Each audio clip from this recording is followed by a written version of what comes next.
Mesdames et messieurs, chers téléspectateurs, vous qui avez l'habitude de nous suivre sur les réseaux sociaux, eh bien nous vous saluons. Motebele place Bozali et si kanyo stugo beaucoup tibiso eza na moi na butu na pourquoi na nganyo so bolande émission na biso lelo. Tozali na sengo ya kokuta na bino susu ya kosola na bino makambo etali mboka, ba mboka bino bozaba na Congo, biso tozaba congolais. Alors, on vandi de temps en temps, on a un souci à Mboka, on a un souci de bêta du solo, il y a un Congo. Lelo, na ya belibino moko ya bana Mboka, oyo yi pas na lilo, comme tout Congolais, parce que biso to pe sa micro na tout Congolais, parce que nous avons une opinion à émettre en ce qui concerne le Congo. Donc, comme tout Congolais, oyo a un souci à Mboka na ye, andimi a solo na biso mo mke mo bêta li Mboka, boyebi actualité à Mboka. Est-ce que l'élection est crédible? Est-ce que l'élection est tronquée? Ils allaient déjà perdu d'avance pour l'opposition? Majorité présidentielle en la tête d'Ango, M. Kabila, avant d'Iti, c'est pas la peine de vous rappeler, Aléni Kolongwate a piégé l'opposition dans l'élection où il a offert Bino démocratiquement parce que nous sommes un pays entre guillemets démocratique, mais en réalité, démocratie en haut, alors qui est vraiment responsable? Qui sera victime? Et c'est la population qui est responsable, qui est tellement faillible dans la laisser passer ou bien c'est l'opposition qui n'est pas mature, opposition congolaise vraiment cocaté, là. Pouvoir en place le régime de Kabila, ou bien peut-être c'est les combattants qui ont raison ou tort.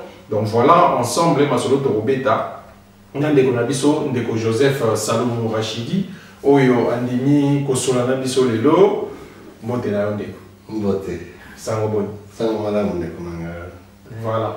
Monsieur Joseph Rachidi Salomon, na évité ni le bandali boso Salomon bien Rachidi.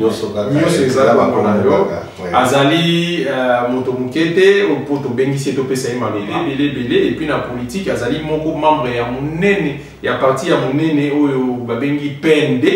Je crois que batebele bayebi yango yazali parmi ba représentants na awa na diaspora et précisément na mboka ya France. Donc Ndeko Joseph yende to yambi to meka un peu ko solo là to survoler l'actualité actualité politique il y a Congo et puis après ça une opinion en tant qu'analyste politique selon yé amoni makambo et tambola ndengeni en tout cas vous appété vous anabiso vous avez une opinion au pesa les réseaux sociaux facilita bato makambo kaka tango vous autres l'émission malamo vous autres commentaire na site na bino Escalator TV et bien pour réagir et puis mbalasima pourquoi pas vidéoconférence sur la peine na bino pe boloba o solo la bo pesa pe opinion na makambo oyo Ndeko Joseph Congo est tambola bien? Congo ezali kotambola bien depuis Mikolo Ebele. Ezali ka leloté. Donc yo confirmé que makambo donc tout va bien. Makambo ya Congo ezali mabe banda tozuli banda. OK. Ti lelo yo Congo ezali kaka kokende na lobwako.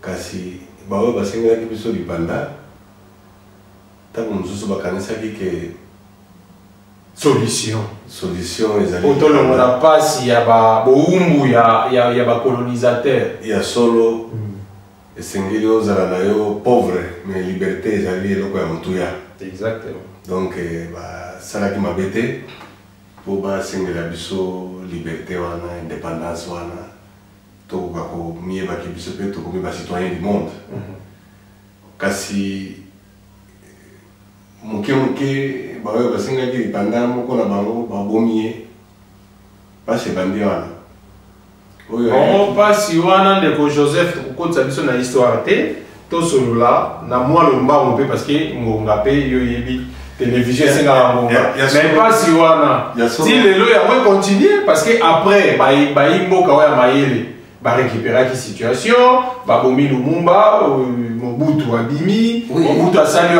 Sala, Kabila le père Abimi, Asali Sala, Kabila Joseph Abimi, révolution de la modernité. Et alors, pas si ils ont continué, Ce que tongi ndako na yo fondation ezate. C'est-à-dire ndako wana ezali susceptible à s'écrouler à tout moment.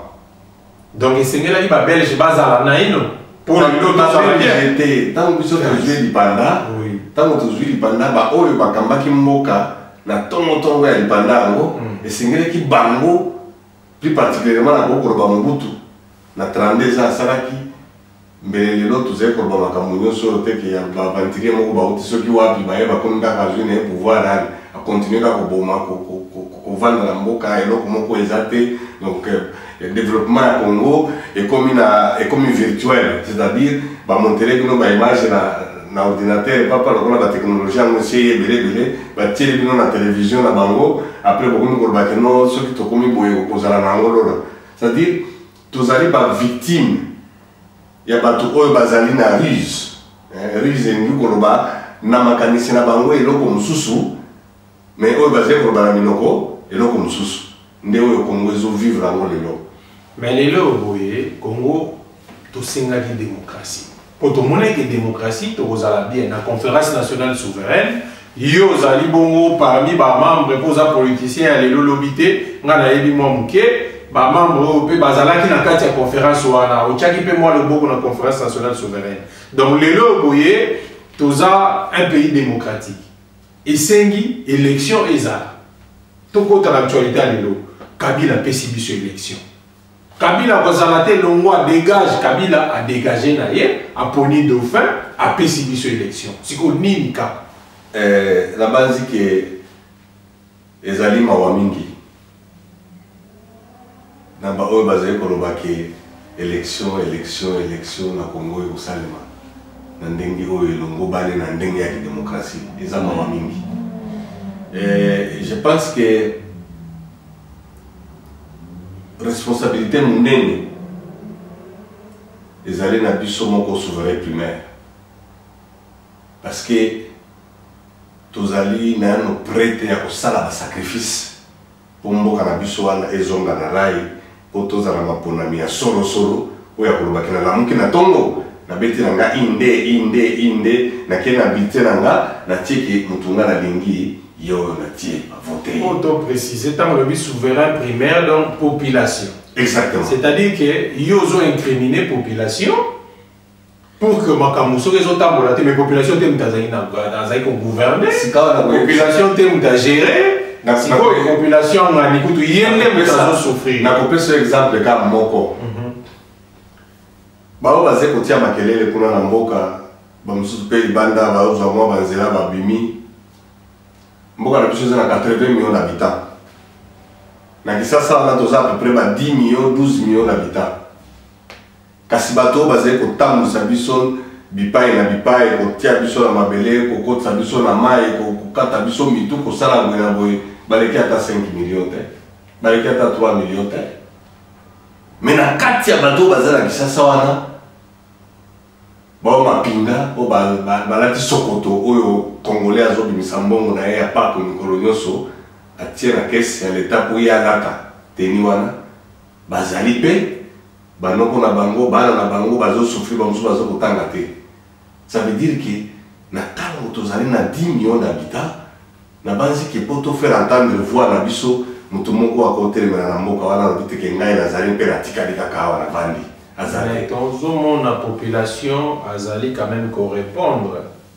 Moi muke ba marche ba sango ba salaki population azobima na balabala ba beti ba masasi. Ba to ba ko continuer ka kokufa parce que son dans discours na c'est comme si on senga population à Telema. Mais population ngani à Telemi. Mais au Telema jusque quand parce que élection yango wana ezali ko jamais na édition de konangai jamais ce qui biso peuple congolais biso moko toluki solution ya mboka na biso te mutu banda kozwa ngo azate. Mais kasi solution na kopesa exemple moke. Oui. Na février ya ba année 90 to organisaki marche des chrétiens.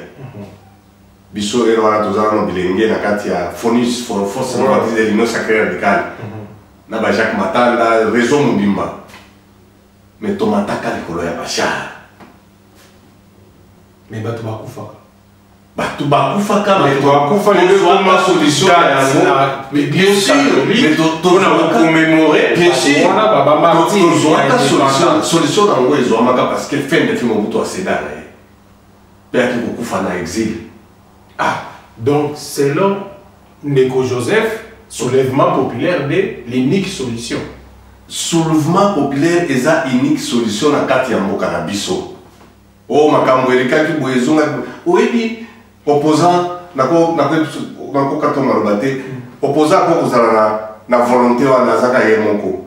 Tant nous sommes moyen parce que la société lelo ezali bato ya makasi bazali, bato ya mbongo bazali, bato ya bwanya bazali, pe bato ya bitumba bazali.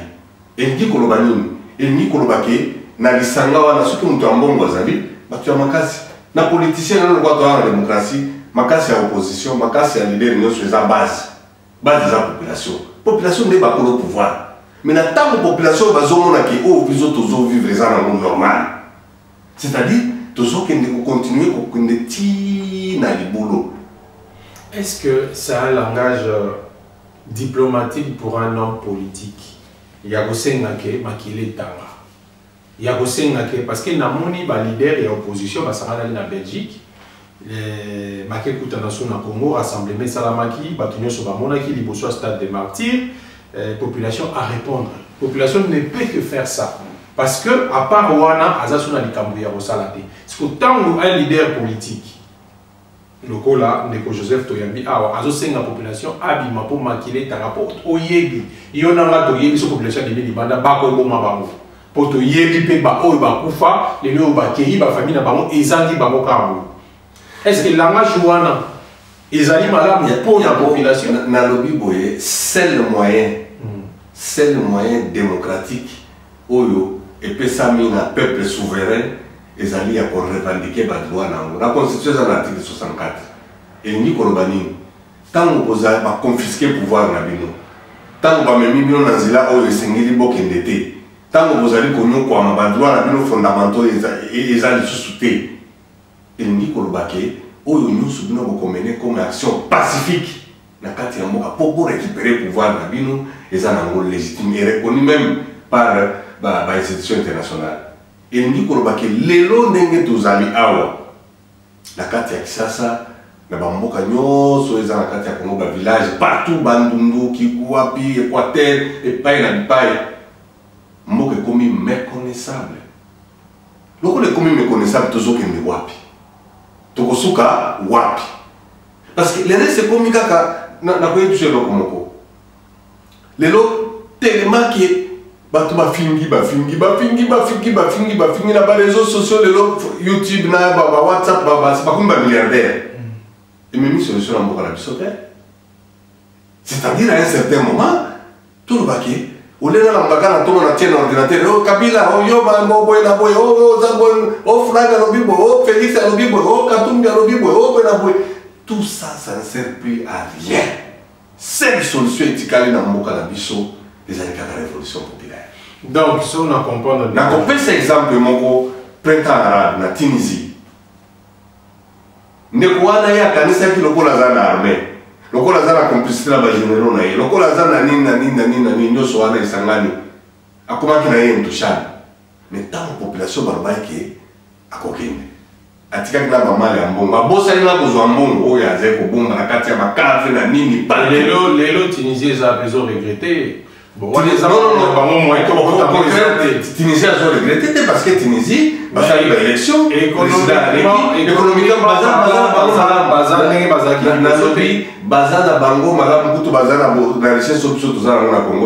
d'accord, voilà ça m'a Tunisie mais tous on a Congo le seul voix ils allaient soulèvement populaire mais ils ont un langage né dans le but diplomatique pour un homme politique et raison pour laquelle ba leader et opposition ba sangala na Belgique ba utiliser langage wana te ba lobby makambo wana te donc pour la bango bazo kende kaka na élection parce que élection il y a mon des voix démocratiques oyo population a pris ko sanctionner sans que makile ta moko kende na ba élection oyo boyebi déjà que vous avez perdu d'avance.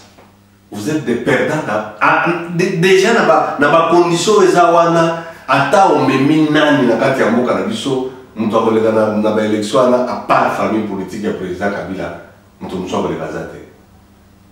Ça c'est la vérité. Eza eloko moko bien sûr tolingi baélection mais tolingi baélection wana condition nini?